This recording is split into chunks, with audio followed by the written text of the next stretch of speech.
Regular हमारा continue धरना प्रदर्शन चल रहा है, लेकिन ये अंधी बहरी गूंगी सरकार, इसको कुछ नहीं सुनाई देता न दिखाई देता है। आज हमारे साथी दर दर की ठोकर खा रहे हैं। हजारों बहन बेटियां हमारी हैं जो जिनकी शादियां टूट गई हैं।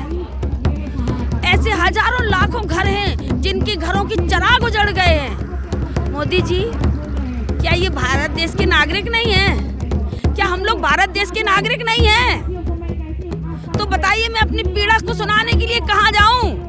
हमारे गृह मंत्री अमित शाह जी एक पोर्टल लॉन्च किए थे। ये भी टाइम फिक्स हो गया। ऊपर वाले से प्रार्थना करूंगी कि सुब्रत राय जैसी मौत किसी को ना मिले।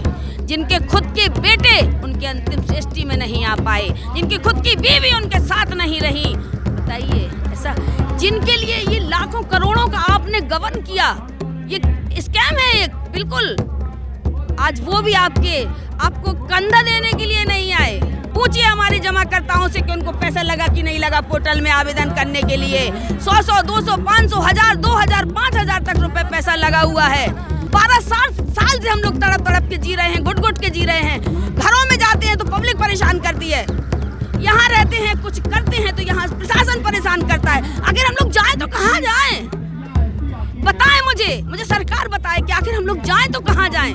फिर से मैं विनम्र अपील करती हूँ सरकार से, मोदी जी से, अमित शाह जी से, प्लीज हम आपके ही देश के वासी हैं। आप इसमें सबसे ज़्यादा गरीब, वंचित, पीड़ित किसान मजदूर का पैसा है। प्लीज उनकी सुन लीजिए, उनको उनका पैसा दिला दीजिए। जो ग्राहक हमारे ऑफिस के थ्रू पेमेंट हो रहा था वो भी हमारा बैंड कर दिया गया कि हम पेमेंट करेंगे। पोर्टल लॉन्च किया गया, फिर जब पोर्टल लॉन्च होने के बावजूद भी पब्लिक का पैसा क्यों नहीं मिल रहा है? तकलीफ़ें झेलनी पड़ी कि अपना पैसा लेने के लिए भी हमें फिर से अपना पैसा लगाना पड़ा। पोर्टल पे जो भी कार्रवाई करने के लिए हमें अपने पैसे लगाने पड़े। मैं संयुक्त ऑल इंडिया संघर्ष न्याय मोर्चा MP महिला प्रदेश अध्यक्ष शहनाज जहां।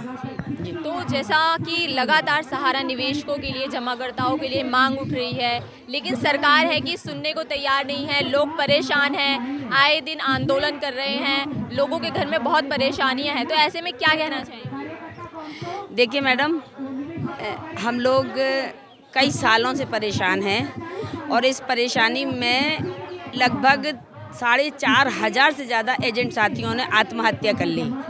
पब्लिकली दबाव, जो एजेंट होता है पब्लिक का पैसा लगवाया है तो उसको पब्लिक का जो दबाव वो झेल नहीं पाया, उसने आत्महत्या कर ली। तभी हम लोगों ने ये बीड़ा उठाया था कि अब हम आगे किसी और को मरने नहीं देंगे। और आप कह रही हैं धरना प्रदर्शन, मैम मैं 26 दिसंबर से यहीं दिल्ली जंतर मंतर और रामलीला मैदान में हूँ। मैं MP से हूँ।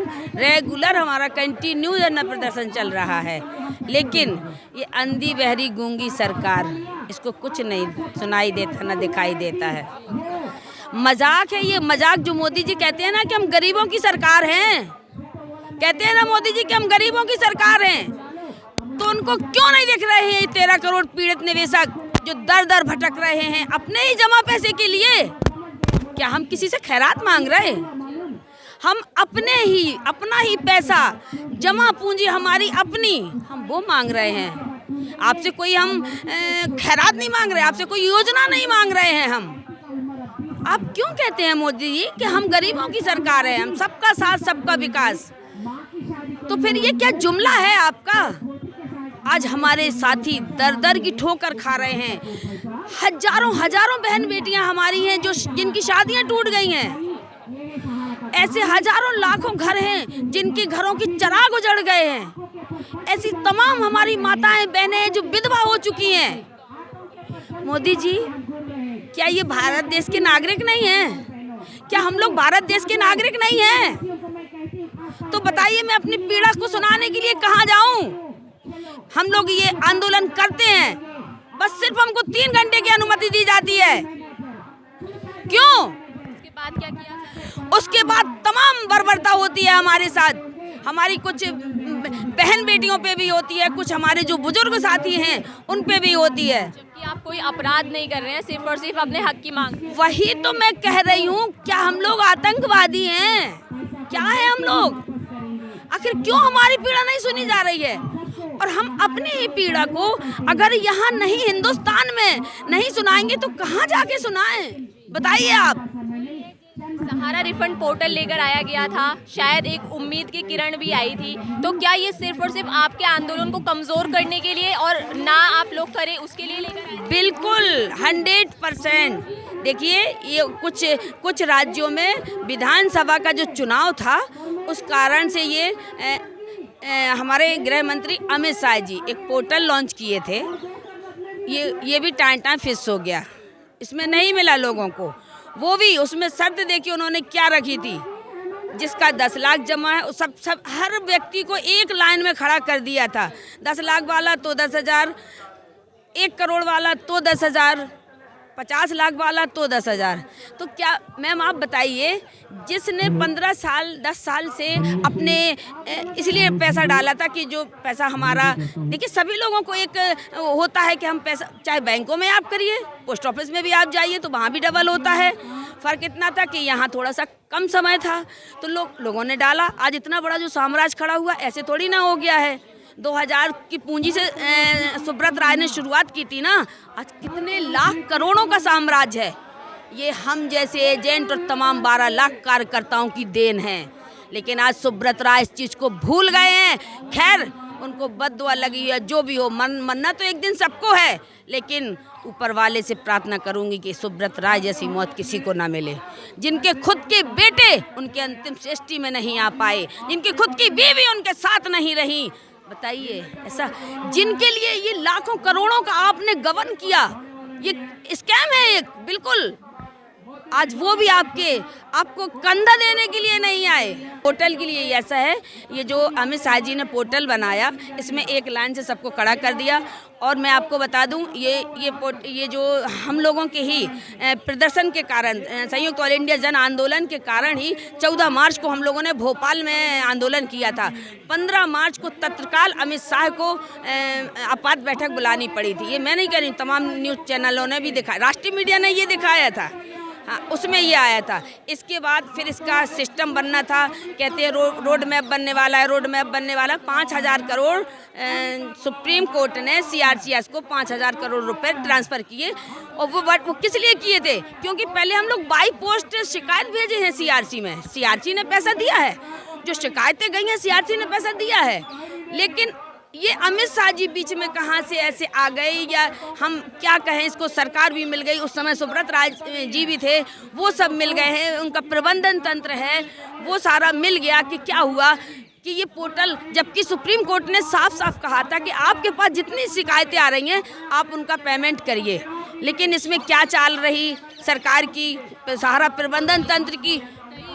जमाकर्ताओं निवेशकों का ये भी कहना है कि जब उन्होंने इस रिफंड पोर्टल पर जाकर अपनी एप्लीकेशन सबमिट करने की कोशिश करी तो उनको ये तक कह दिया गया कि वो सहारा के निवेशक है ही। बिल्कुल बिल्कुल। कि मैं आपको बताऊं, जब ये पोर्टल लॉन्च हुआ फिर भी पब्लिक है, मन नहीं माना, पब्लिक ने उसमें भी अपलोड किया। अपलोड करने में, उसको जो आवेदन करने में पब्लिक को 10 अगर उसकी बॉन्ड है तो उसको 1,000 रुपये लगा। हमारे गृह मंत्री जी कहते थे ना कि हमने कॉमन सेंटर खोल दिए हैं, खाक खोले हैं कॉमन सेंटर।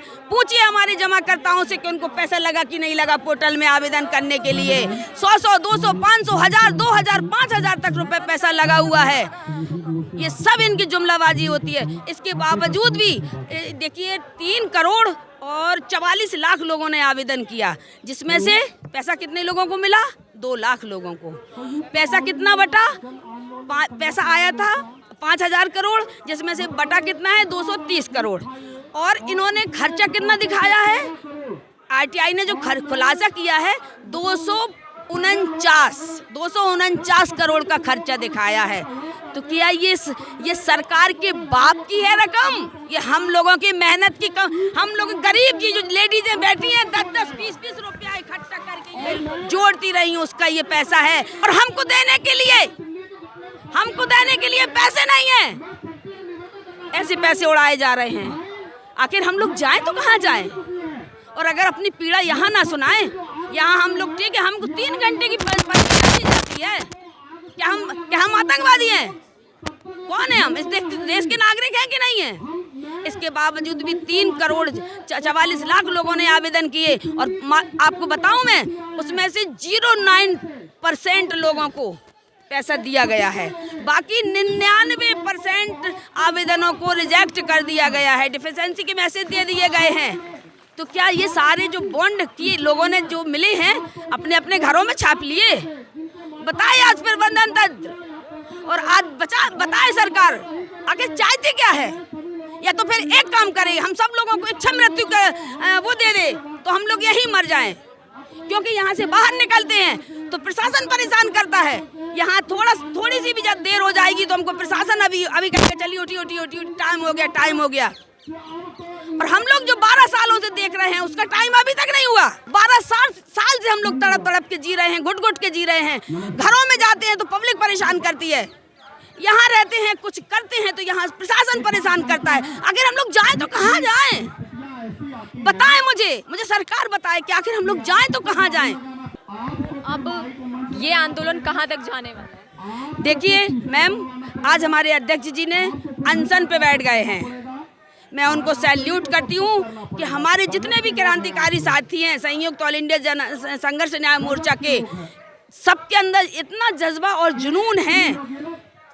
हम लोग एक महीने ज़्यादा भी हो गया, 1 महीने से ज़्यादा हो गया हम लोग यहीं पे बैठे हुए हैं और आज हमारे अध्यक्ष जी ने ये प्रण कर लिया है कि हम जाएंगे तो पैसा लेके जाएंगे, अन्यथा हमारी जान जाएगी यहाँ से, हमारी लाश जाएगी यहाँ से। तो मैं उनको सैल्यूट करती हूँ और तमाम क्रांतिकारी साथियों को भी कहती हूँ कि देखिए आगे का कदम हमारा ये है।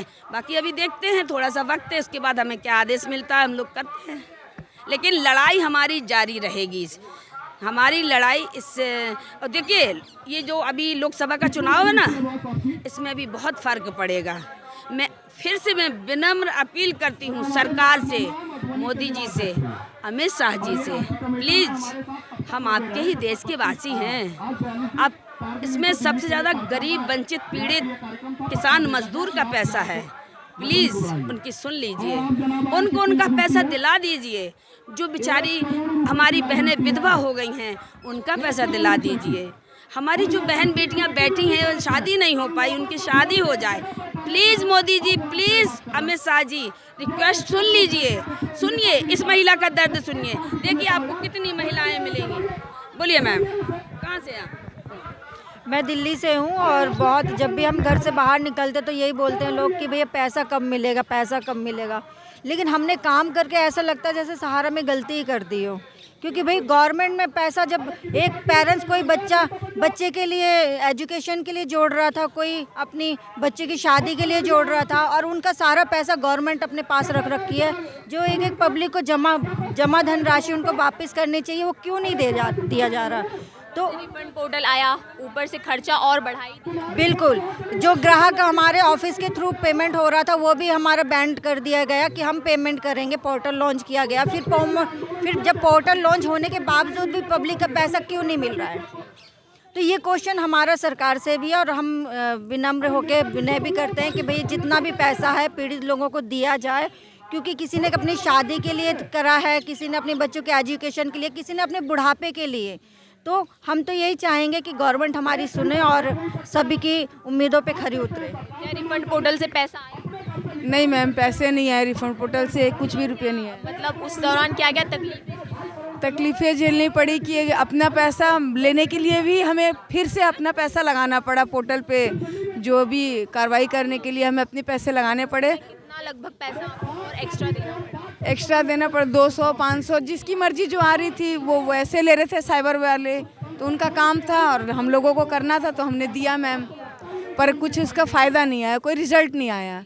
मैंने अपना जो कि पूरा कंप्लीट हो चुका था, कुछ बॉन्ड थे जो पूरे हो चुके थे और बाकी तो अभी हुए नहीं हैं, तो वो कम से कम 2 लाख का था, पर 1 रुपया नहीं आया, पर जेब से चले गए। तो यही हम चाहते हैं कि जब मीडिया दिखा रहा है कि इतनी प्रॉपर्टी, सहारा की इतनी प्रॉपर्टी, तो उसको बेचो, जो भी है कुछ भी है, सरकार के हाथ में है, आम जनता के हाथ में। सहारा तो हाथ उठा दिए, तो सरकार करे ना कुछ, आम जनता के लिए कुछ करे, उनके लिए कुछ करे, क्योंकि गरीबों का पैसा है। हर सब कोई कुछ ना कुछ सोच के जोड़ के रखे है पैसे कि कल को हमें ये करना है। हमारी बिटिया है 5 साल की, तो हमें 10 साल बाद शादी करना, उन्होंने 10 साल में लगा दिया, क्योंकि सहारा में सबसे ज़्यादा मिल रहा था। उस समय में कहाँ था प्रशासन? उनको रोकना चाहिए ना कि आप इतना दोगे नहीं तो बता क्यों रहे हो? लाइसेंस तो गवर्नमेंट ने दिया ना, पैसे आम जनता का है, आम जनता को मिल जाए, और इससे ज़्यादा और कुछ नहीं कहना चाहूँगी। आप क्या कहना चाहेंगे? क्या आपको सहारा रिफंड पोर्टल से पैसा मिला? नहीं मैडम, कोई पैसे ऐसा नहीं मिला, कुछ नहीं मिला। तो क्या ये सिर्फ ऐसे ही एक मतलब आप लोगों के आंदोलन को बस एक कम करने के लिए? कोई बेवकूफ़ी बनाया और कुछ नहीं। हाँ, बेवकूफ़ी बनाया और कुछ नहीं बनाया। पोर्टल में जैसे पार्टी जाता बोलता भाई तुम तो सहारा का खातेदार ही नहीं हो, खातेदार ही नहीं हो करके मतलब हाँ दोबारा उसमें मैसेज आ रहा। फिर वो करा भाई मैडम आप लोग तो फार्म तो गलत नहीं भरा, अब तो ये तो गलत नहीं भरा, यही पूछ रहा पब्लिक। अब पब्लिक को हम क्या जवाब दूँ? नहीं दो, हमारा भी नहीं हो रहा।